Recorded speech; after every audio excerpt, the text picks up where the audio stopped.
சந்ததியினர் சந்தோஷமாய் வாழ வேண்டும் என்பதே அகிலத்து பெற்றோர் அனைவரது அகத்திலும் உள்ள ஆசை. தம்மால் இவ்வுலகில் பிறந்த அவர்கள் அவரவர் கர்ம வினைப்படி எதிர்காலத்தை வரவேற்று எதிர்கொள்கின்றனர். வருங்காலம் நல்முறையில் அமைய வரும் ஒரு காலம் என வேண்டாதாரும் உண்டா? எனினும் சுகம் மற்றும் பாதுகாப்பு இவ்விரண்டும் அகிலத்தாரின் கர்மாவோடு தொடர்புடையதல்லவா?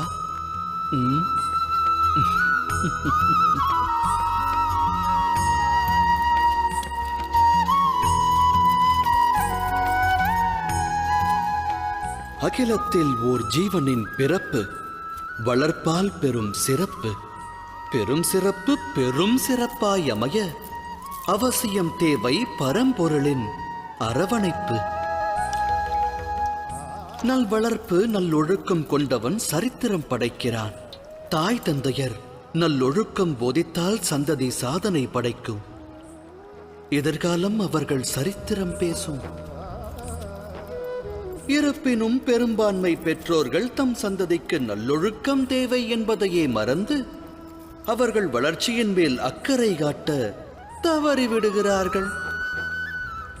பெற்றவரின் அக்கறையை பெற தவறுபவர்கள் வாழ்வென்னும் நதியினில் நீந்தி கடந்து அக்கறையை எட்டுவதில்லை. நமது இந்த யாத்திரையில் சந்திப்போம் இரு தரப்பினரை.